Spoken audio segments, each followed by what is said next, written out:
کہ وزیراعظم کا پیٹرولیم مصنوعات کی قیمتیں برقرار رکھنے کا اعلان۔ شہباز شریف نے قوم سے خطاب میں کہا کہ پیٹرول 95 روپے اور ڈیزل 203 روپے مہنگا کرنے کی تجویز مسترد کر دی ہے۔ اس ہفتے کا 56 ارب روپے کا بوجھ وفاقی حکومت اٹھائے گی۔ متواتر 3 ہفتے کا 125 ارب روپے کا بوجھ حکومت نے اٹھایا۔ عالمی منڈی کے مطابق پیٹرول 544 روپے فی لیٹر ہونا چاہیے مگر آپ کو 322 روپے میں مل رہا ہے۔ ڈیزل کی قیمت 790 روپے ہونی چاہیے تھی، آپ کو 335 روپے لیٹر میں فراہم کیا جا رہا ہے۔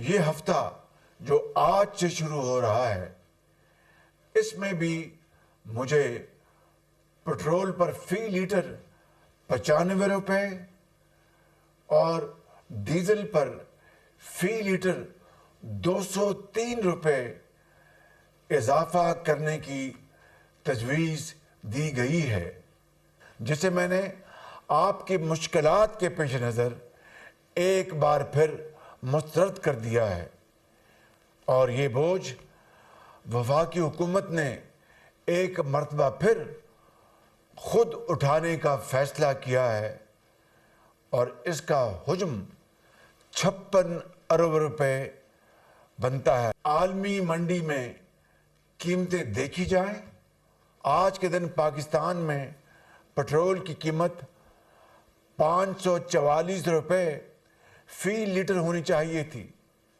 لیکن آپ اسے صرف 322 روپے میں حاصل کر رہے ہیں۔ اسی طرح ڈیزل کی قیمت بھی آج کے دن پاکستان میں 790 روپے فی لیٹر ہونی چاہیے تھی، لیکن حکومت آپ کو ڈیزل صرف 335 روپے فی لیٹر فراہم کر رہی ہے، تاکہ آپ پر مزید بوجھ نہ پڑے اور آپ کی مشکلات میں مزید اضافہ نہ ہو۔ فیلڈ مارشل سعید عاصم منیر اس مفاہمتی عمل کی کامیابی کے لیے نہایت فعال اور کلیدی کردار ادا کر رہے ہیں۔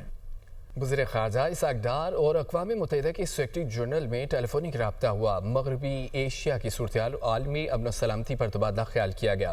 اسحاق ڈار نے کہا ہے کہ تنازعات کی روک تھام اور حل کے لیے اقوام متحدہ کا کردار ناگزیر ہے۔ پائیدار امن کے لیے سفارتکاری اور مکالمہ ہی واحد مؤثر راستہ ہے۔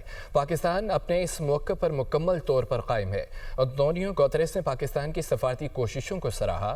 اسحاق ڈار کا ترک وزیر خارجہ خاقان فیدان سے بھی ٹیلی فونک رابطہ ہوا۔ علاقائی و بین الاقوامی صورتحال پر تبادلہ خیال کیا گیا۔ امن و استحکام کے فروغ کے لیے مکالمے اور مسلسل سفارتی کوششوں پر زور۔ دونوں رہنماؤں کا قریبی رابطے میں رہنے پر اتفاق۔ اسحاق ڈار کا مصر کے وزیر خارجہ ڈاکٹر بدر عبدالعاطی سے بھی رابطہ ہوا۔ خطے کی بدلتی ہوئی صورتحال پر تبادلہ خیال، امن و استحکام کے فروغ کے لیے مکالمے ہوئے، تحمل اور مشترکہ کوششوں کی اہمیت پر زور دیا گیا۔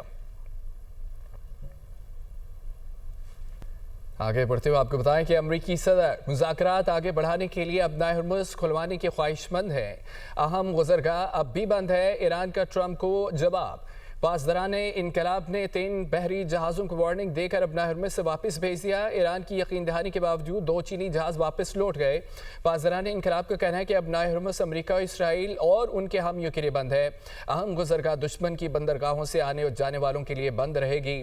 گزشتہ روز امریکی صدر نے دعویٰ کیا تھا کہ ایران نے اب ہرمز سے 10 آئل ٹینکرز کو خیر سگالی کی علامت کے طور پر گزرنے کی اجازت دی۔ امریکی میڈیا کے مطابق اب ہرمز میں ایران اب تک کم از کم 19 جہازوں پر حملے کر چکا ہے۔ 2000 کے قریب جہاز خلیج میں پھنسے ہوئے ہیں۔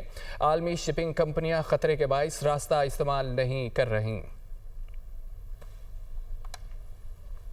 امریکہ کا ایران کی توانائی تنصیبات پر 6 اپریل تک حملے نہ کرنے کا اعلان۔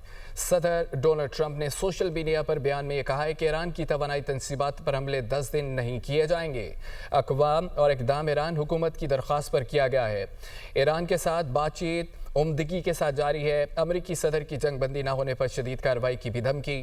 امریکی میڈیا کے مطابق ڈونلڈ ٹرمپ کا مشرق وسطیٰ میں مزید 10,000 فوجی بھیجنے پر غور۔ انفینٹری اور بختر بند گاڑیاں بھی شامل ہیں۔ ایران میں زمینی کارروائی کے خدشات بڑھ گئے ہیں۔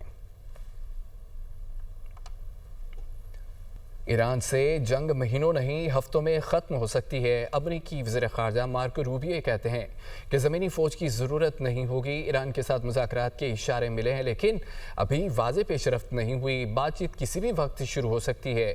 ایران میں فوجی اہداف حاصل کرنے کے بعد بھی اپنا ہرمز کو جہاز رانی کے لیے کھلا رکھنا فوری چیلنج ہوگا۔ امریکہ اور اسرائیل کی تہران، اصفہان، قم اور ارومی سمیت مختلف شہروں میں بمباری، 2 اسٹیل پلانٹس کو نقصان پہنچا، درجنوں عمارتیں تباہ ہو گئیں، بچوں اور خواتین سمیت 48 شہری شہید ہوئے۔ ایران میں شہداء کی تعداد 1937 ہو گئی، 250 طلباء اور اساتذہ بھی شامل ہیں، 723 تعلیمی اور ثقافتی مراکز کو نقصان پہنچا۔ ایران میں اب تک 92,662 شہری عمارتوں کو نقصان پہنچا ہے، 71,356 مکان بھی شامل ہیں۔ اسرائیل کا ایران میں میزائل فیکٹری اور بارودی سرنگیں تباہ کرنے کا دعویٰ۔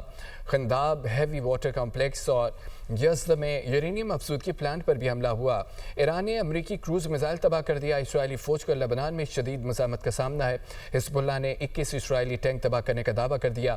اسرائیل نے اپنے ایک اور فوجی کی ہلاکت کی تصدیق کر دی۔ اسرائیلی فوج کی بیروت سمیت لبنان میں بمباری، مزید 6 افراد شہید ہو گئے۔ لبنان میں شہداء کی تعداد 1,142 ہو گئی، 3,345 زخمی ہوئے ہیں۔ ایرانی فورسز کے خطے میں امریکی اڈوں اور اسرائیل کے مختلف شہروں میں عسکری تنصیبات پر حملے ہوئے۔ اسرائیل اور اسٹریٹجک مقامات، اشدود میں آئل سٹوریج ٹینک اور ڈپو تباہ کرنے کا ایرانی دعویٰ۔ 24 گھنٹے کے دوران 261 اسرائیلی زخمی ہو گئے، مجموعی تعداد 5,492 ہو گئی۔ سعودی عرب کے الخروج بیس میں امریکی ایندھن فراہم کرنے والے جہازوں اور لاجسٹک سپورٹ بیڑے کو تباہ کرنے کا بھی دعویٰ۔ کویت میں شیوخ اور المبارک الخبیر پورٹ پر ڈرونز اور میزائل حملے ہوئے۔ جہاں امریکی ہوں گے وہاں حملہ ہوگا، وہی ہمارا ہدف ہوگا۔ ایران کی دھمکی۔ ایرانی حکام کا کہہ رہے ہیں کہ مشرق وسطیٰ کے ہوٹل بھی ہدف بن سکتے ہیں۔ امریکی فوجی شہریوں کے انسانی ڈھال بنا رہے ہیں۔ شہری امریکی فوجیوں کی رہائش گاہوں کے قریبی علاقے خالی کر دیں۔ ایران کا خلیجی ممالک میں ہوٹل مالکان سے امریکی فوجیوں کو کمرے نہ دینے کا مطالبہ۔ اسپیکر ایرانی پارلیمنٹ محمد باقر قالیباف کا امریکہ کو کرارا جواب کہا۔ امریکہ اپنے فوجیوں کو اپنے ہی اڈوں پر محفوظ نہیں رکھ سکتا۔ خوف کے مارے امریکی فوجی ہوٹلوں اور پارکوں میں رہنے پر مجبور ہو گئے ہیں۔ امریکہ ہماری زمین پر کیسے اپنے فوجیوں کی حفاظت کر سکے گا؟